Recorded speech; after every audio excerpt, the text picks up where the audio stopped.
নমস্কাৰ welcome to political insider political ইনচাইডাৰলৈ সকলোকে স্বাগতম জনাইছো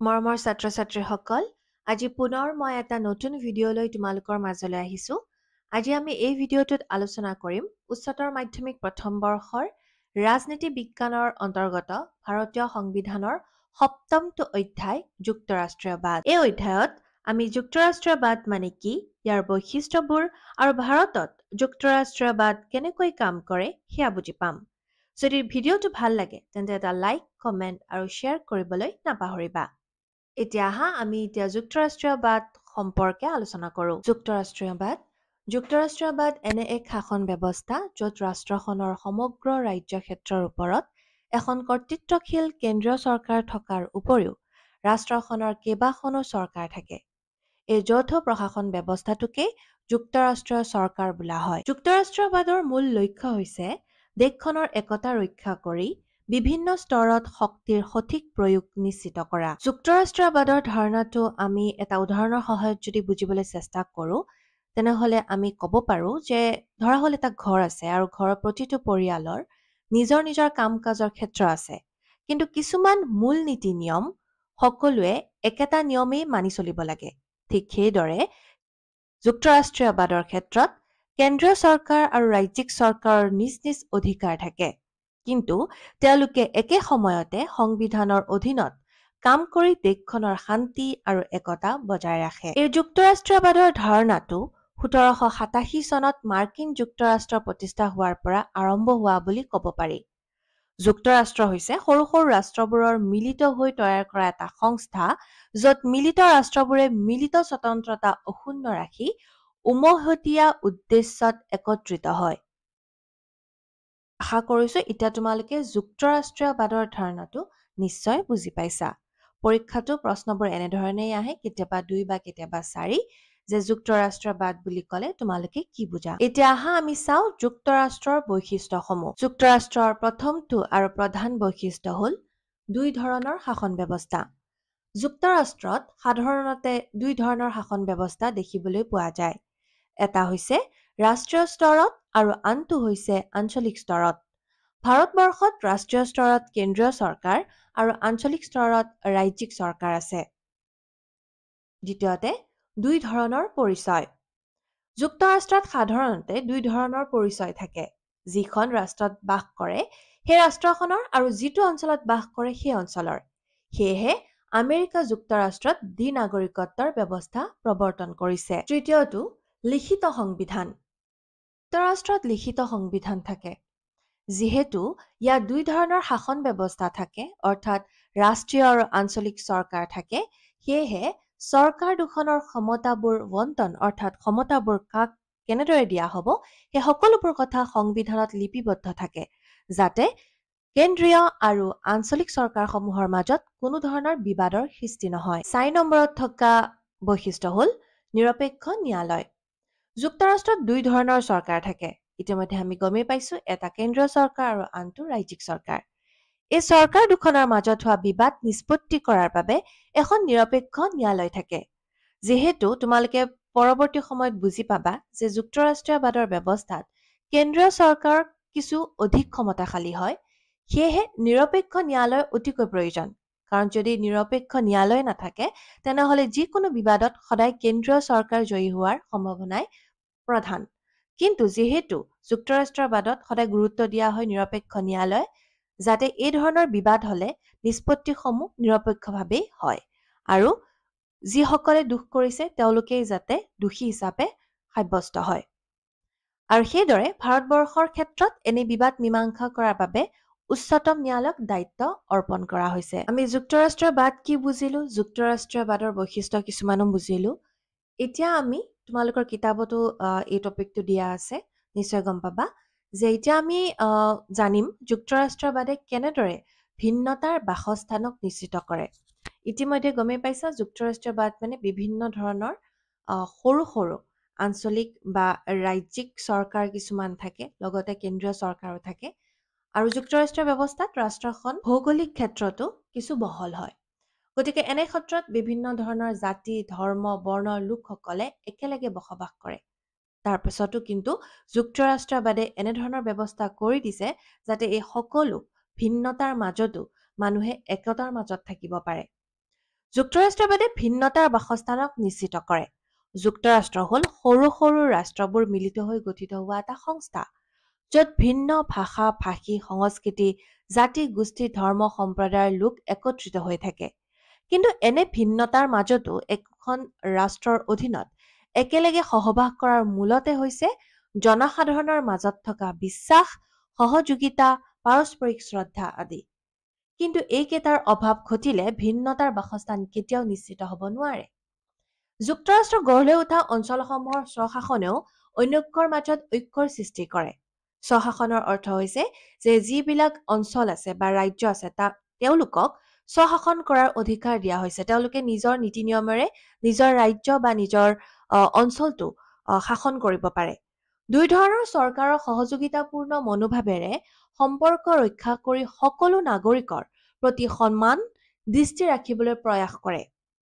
আৰু সেইবাবেই যুক্তৰাষ্ট্ৰত ভিন্নতাৰ বাসস্থান নিশ্চিত হয়। তাৰোপৰি আৰ্থিক বিবেচনাৰ জৰিয়তেও যুক্তৰাষ্ট্ৰই বাসস্থান নিশ্চিত কৰে। যুক্তৰাষ্ট্ৰীয় ব্যৱস্থাত বেছি পৰিমাণৰ কেঁচা সামগ্ৰী, অধিক উৎপাদন আৰু বহল বজাৰৰ সুবিধা থাকে। ইয়ে জনসাধাৰণৰ আৰ্থিক অৱস্থাত টনকিয়াল কৰে। ইয়াৰ ফলশ্ৰুতিত জনসাধাৰণৰ মাজত ভিন্নতা থাকিলেও একেলগে বসবাস কৰিবলৈ ইচ্ছুক হয়। তদুপৰি যুক্তৰাষ্ট্ৰত জনসাধাৰণৰ উদাৰতা, সহিষ্ণুতা, সহানুভূতি আৰু বহল দৃষ্টিভংগী গঢ় লৈ উঠে। ইয়ে ভিন্নতাৰ বাসস্থানক নিশ্চিত কৰে। ছাত্ৰ-ছাত্ৰীসকল, ইমান পৰে আমি যুক্তৰাষ্ট্ৰীয়বাদ কি বুজিলো, যুক্তৰাষ্ট্ৰীয়বাদৰ বৈশিষ্ট্য কি বুজিলো। আৰু আৰম্ভণিতে মই কৈছিলো যে আমি এই পাঠটোত কেৱল যুক্তৰাষ্ট্ৰবাদ নহয়, ভাৰতবৰ্ষৰ লগত যুক্তৰাষ্ট্ৰবাদ কেনেদৰে সংযোগ হৈ আছে সেই সম্পৰ্কেও জানিম। কিছুমান উদাহৰণ অৰ্থাৎ বৈশিষ্ট্য যেতিয়া দিছিলো, উদাহৰণত আমি লিখিছো যে ভাৰতবৰ্ষত এনেদৰে হয়, ভাৰতবৰ্ষত এনেকুৱা ব্যৱস্থা আছে। কিন্তু ভাৰতবৰ্ষ সঁচাকে যুক্তৰাষ্ট্ৰীয় হয়নে? আচলতে ভাৰতবৰ্ষ সম্পূৰ্ণ যুক্তৰাষ্ট্ৰীয় নহয়। ভাৰতবৰ্ষক অৰ্ধ যুক্তৰাষ্ট্ৰ বুলি কোৱা হৈছে আৰু সেয়েহে ভাৰতবৰ্ষৰ সংবিধানৰ কোনো অংশতে যুক্তৰাষ্ট্ৰ শব্দটো ব্যৱহাৰ কৰা হোৱা নাই। ইয়াৰ পৰিৱৰ্তে সংবিধানৰ অনুচ্ছেদ নম্বৰ 1 অৰ্থাৎ অনুচ্ছেদ নং 1ত ইণ্ডিয়া অৰ্থাৎ ভাৰত হ'ব ৰাজ্যসমূহৰ সংঘ এই বুলিহে তাত লিপিবদ্ধ হৈ আছে। গতিকে ইয়াৰ পৰা আমি বুজি পাইছো যে ভাৰতবৰ্ষখনক যুক্তৰাষ্ট্ৰ বুলি কোৱা হোৱা নাই, কিন্তু যদি আমি কিছুমান বৈশিষ্ট্য আলোচনা কৰোঁ তেতিয়া আমি গম পাম যে ভাৰতবৰ্ষৰ সংবিধানত কিছুমান এনেধৰণৰ বৈশিষ্ট্য আছে যিয়ে ভাৰতবৰ্ষখনক যুক্তৰাষ্ট্ৰীয় হিচাপে দেখুৱায়। এতিয়া আমি সেইসমূহ আলোচনা কৰিম। লিখিত সংবিধান। যুক্তৰাষ্ট্ৰীয় সংবিধানৰ আটাইতকৈ আৱশ্যকীয় বৈশিষ্ট্য হ'ল লিখিত সংবিধান। ভাৰতবৰ্ষৰ সংবিধানখন পুংখানুপুংখভাৱে লিখি উলিওৱা হৈছে এখন বৃহৎ দলিলৰ নিচিনা। ই পৃথিৱীৰ ভিতৰত সৰ্ববৃহৎ লিখিত সংবিধান। দ্বিতীয়তে, দুইতৰপীয়া চৰকাৰ। যুক্তৰাষ্ট্ৰৰ আন এটা প্ৰয়োজনীয় বৈশিষ্ট্য হ'ল দুইতৰপীয়া চৰকাৰ। ভাৰতবৰ্ষৰ সংবিধানেও দ্বৈত শাসনতন্ত্ৰ প্ৰৱৰ্তন কৰিছে। সেয়েহে ভাৰতবৰ্ষত কেন্দ্ৰীয় চৰকাৰ আৰু ৰাজ্যসমূহত ৰাজ্যিক চৰকাৰৰ ব্যৱস্থা আছে। তৃতীয়তে, ক্ষমতাৰ বিভাজন। কেন্দ্ৰ আৰু ৰাজ্যৰ মাজত ক্ষমতা বিভাজন যুক্তৰাষ্ট্ৰৰ আন এটা প্ৰধান বৈশিষ্ট্য। ভাৰতীয় সংবিধানে 3খন সূচীৰ জৰিয়তে কেন্দ্ৰীয় আৰু ৰাজ্যিক চৰকাৰৰ মাজত ক্ষমতা বিভাজন কৰিছে। কেন্দ্ৰীয় সূচী, ৰাজ্যিক সূচী আৰু সমৱৰ্তী। চতুৰ্থতে, স্বাধীন ন্যায়পালিকা। যুক্তৰাষ্ট্ৰৰ বাবে স্বাধীন ন্যায়পালিকা অতি প্ৰয়োজন। ভাৰতৰ উচ্চতম ন্যায়ালয় হ'ল সংবিধানৰ অভিভাৱক আৰু চৰম ব্যাখ্যাকৰ্তা। মৰমৰ ছাত্ৰ-ছাত্ৰীসকল, এতিয়া আমি আন এটা বিষয় সম্পৰ্কে আলোচনা কৰিম আৰু সেইটো হ'ল কি পদ্ধতিৰ জৰিয়তে ভাৰতবৰ্ষত ৰাজ্যিক চৰকাৰতকৈ কেন্দ্ৰীয় চৰকাৰক বেছি শক্তিশালী কৰি তোলা হৈছে। তাৰ আগতে আমি বুজি পাব লাগিব যে ভাৰতবৰ্ষৰ সংবিধান প্ৰণেতাসকলে কিয় ভাৰতবৰ্ষত ৰাজ্যিক চৰকাৰতকৈ কেন্দ্ৰীয় চৰকাৰক শক্তিশালী কৰি তুলিছিল।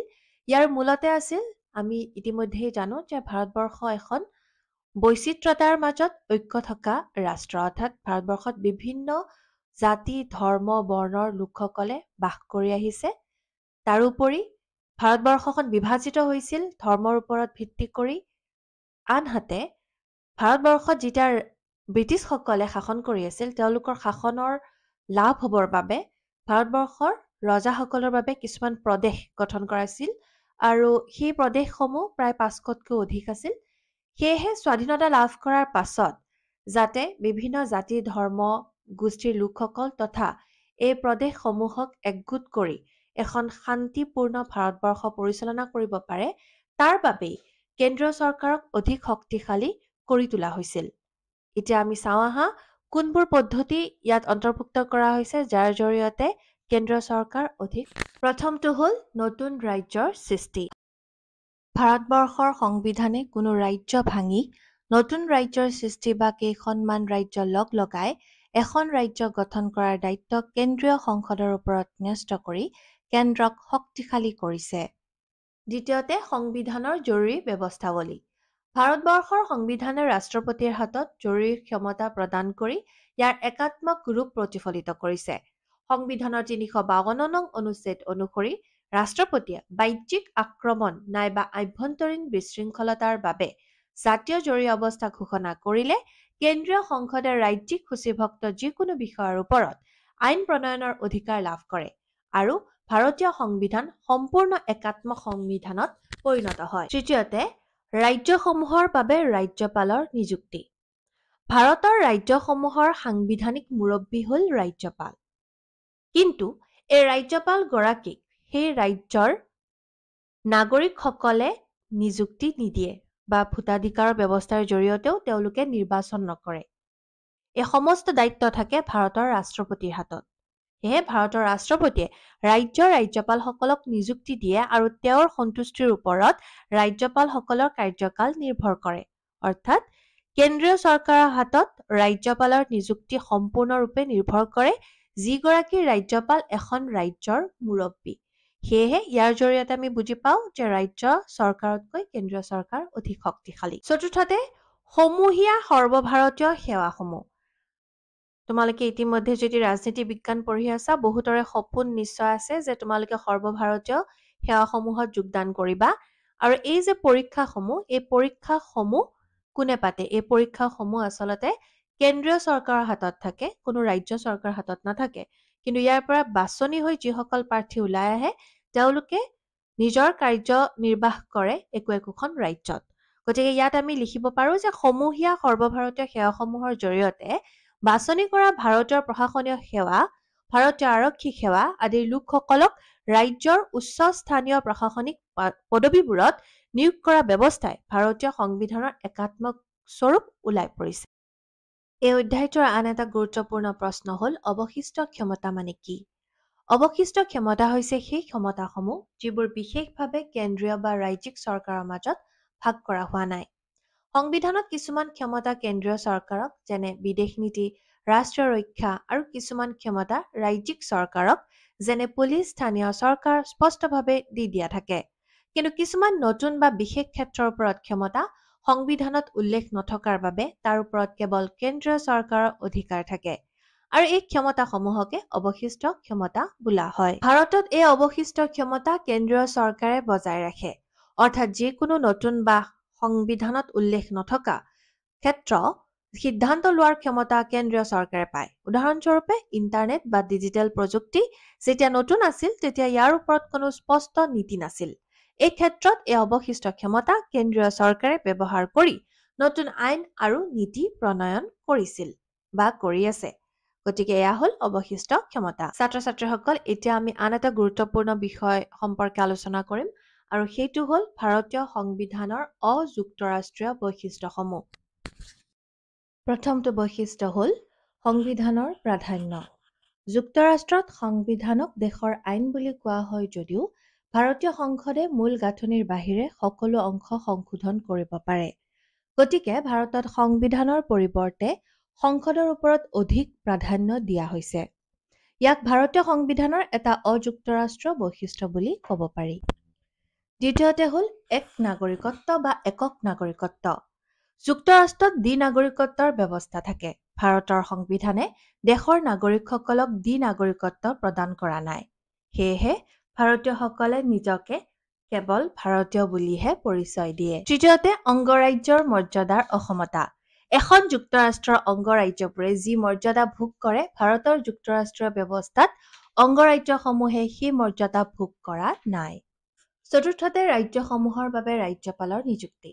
ৰাজ্যপালৰ নিযুক্তি যুক্তৰাষ্ট্ৰৰ বিধান মতে ৰাজ্যৰ মুৰব্বী ৰাজ্যপালগৰাকীক সেই ৰাজ্যৰ জনসাধাৰণে নিৰ্বাচিত কৰিব লাগে। কিন্তু ভাৰতত সেই নীতি প্ৰযোজ্য নহয়। এনেদৰে যদি প্ৰশ্নকাকতত ভাৰতীয় সংবিধানৰ অযুক্তৰাষ্ট্ৰীয় বা একাত্মক বৈশিষ্ট্যসমূহ আহে, তোমালোকে এইকেইটা পইণ্ট লিখিব পাৰিবা।